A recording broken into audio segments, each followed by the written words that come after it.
हे मोर भगवत प्रेमी श्रोता बंधुगण प्राचीनंद चैनल भागवत चर्चा को आपण मानक स्वागत जनाई आरंभ करवा।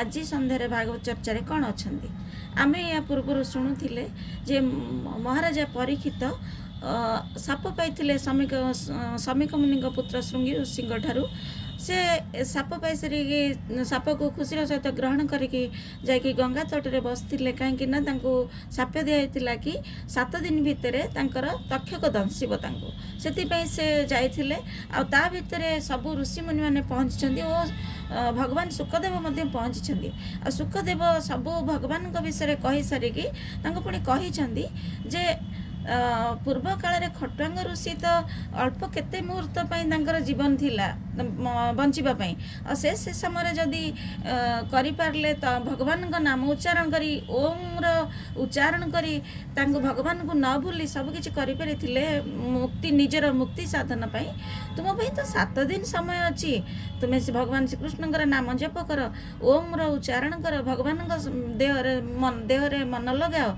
देख ए 7 दिन भितर तुम बहुत किसी हो पार।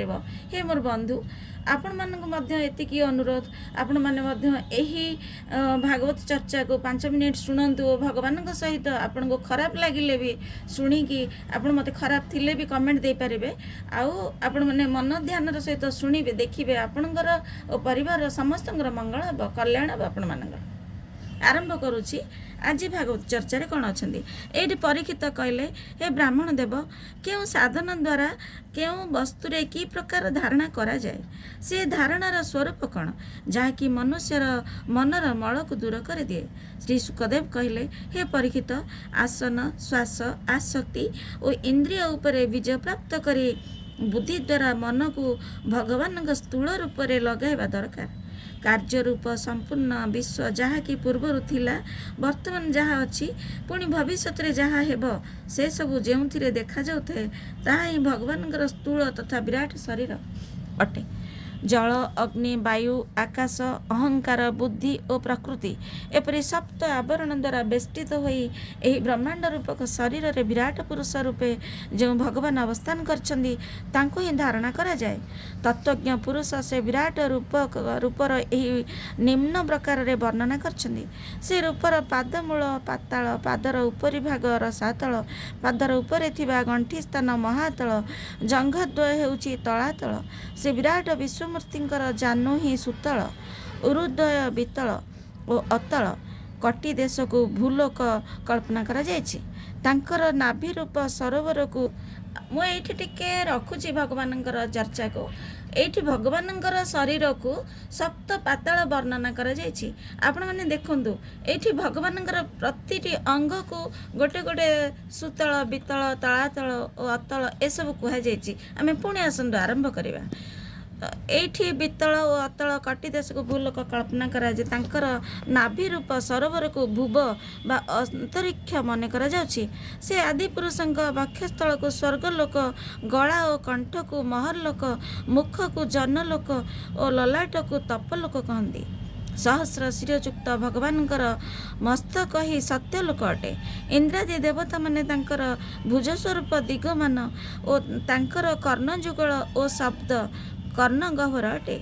अश्विनी कुमार द्वय नासिका गंध घ्राण शक्ति और ज्वलंत अग्नि तांकर मुख अटे।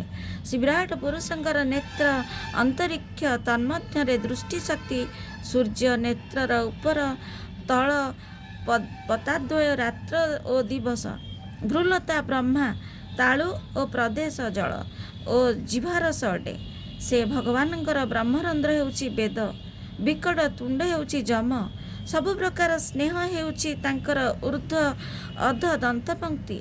से प्रभुंकर जगन्मोहिनी माया हेउची तांकर हास्य और एही अनंत सृष्टि हेउची सही मायार कटाक्ष तथा चाणी। ऊर्ध्व ओष्ठरे लज्जा और तल ओष्ठरे लोभ विद्यमान। स्तन जुगल धर्मर स्थान और पृष्ठदेश अधर्मर स्थान। प्रजापति तांकर लिंग मित्रावरण अंडकोश समुद्र कुखी तथा उदर अटे। गिरी समूह तांकर अस्थि सबु अटे। हे नृपेन्द्र से विराट शरीरर नाड़ी समूह नदी सबुको लोमावली और वृक्षलता को मना जाइछि। प्रबल वायु तांकर श्वास और काल तथा समय तांकर गति और गुणर प्रवाह तांकर कर्म अटे। मेघमाला तांकर केश रूप और संध्या वस्त्र अटे। महात्मा माने मूल बा अव्यक्त प्रकृति को तांक हृदय रूपे वर्णना करछन्ति। समस्त विकार स्थल जे तांकर मन चंद्रमा को बुझाए। विज्ञान शक्ति तांकर महिमा। रुद्र तांकर चारोटी अंतकरण रु अहंकार अटे। घोड़ा खच्चर ओट हाथी सब तांकर नख सदृश मृगादि वनपशु माने तांकर कटी प्रदेश रे स्थित होइथिबार कल्पना करा जायछि। विभिन्न प्रकार पक्षी तांकर व्याकरण सदृश अर्थात अद्भुत रचना शैली अटंती। 14 मनु समूह तांकर बुद्धि स्वरूप और तांकर प्रजा तथा मानव तांकर निवास स्थान अटंती। गंधर्व विद्याधर चारण और अप्सरा माने तांकर स्फूर्ति अटंती। दैत्य माने तांकर वीर्य स्वरूप अटंती। से विराट पुरुषंकर मुख ब्राह्मण भुज क्षत्रिय जंग हेउची वैश्य और पादजुग शूद्र अटंती। वेदोक्त कर्मकांड अर्थात विभिन्न देवतांक उद्देश्य करा जाउथुबा यज्ञादि अनुष्ठान सबु तांकर कर्म बोलाए। भगवान शरीर रे एही रूप असत्य सृष्टि सत्य रूपे अधिष्ठित होइछि ताहा सबु तुमको कहीदेली। मुमुक्षु पुरुष निजर बुद्धि द्वारा भगवान ए प्रकार स्थूल शरीर रे मन को स्थिर रखे, कारण तांको व्यतीत ए दुनिया रे अन्य किछि नाही।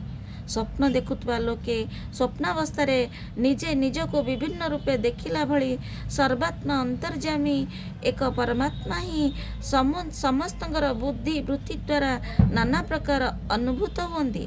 से ही सबुर मूल सत्य स्वरूप आनंद निधि एक भगवानंकर भजन करिबा दरकार, कारण तांको छाड़ी अन्य किछि नाही।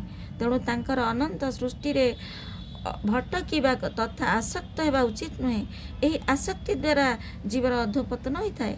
हे इति श्रीमद्भागवते महापुराणे पारमहंस्या संगीताया वयशिक्ष्यां द्वितीय स्कंदे सुख परीक्षित संवादे महापुरुष संस्थान वर्णने नाम प्रथम अध्याय। हे मोर बंधु, प्रभु आज निजे ये विराम नेले। आमे पुणी द्वितीय अध्याय आउ गोटे भाग में आपण मानक स्वागत जणाइबे। आज एतिकी रोची। नमस्कार। जय जगन्नाथ।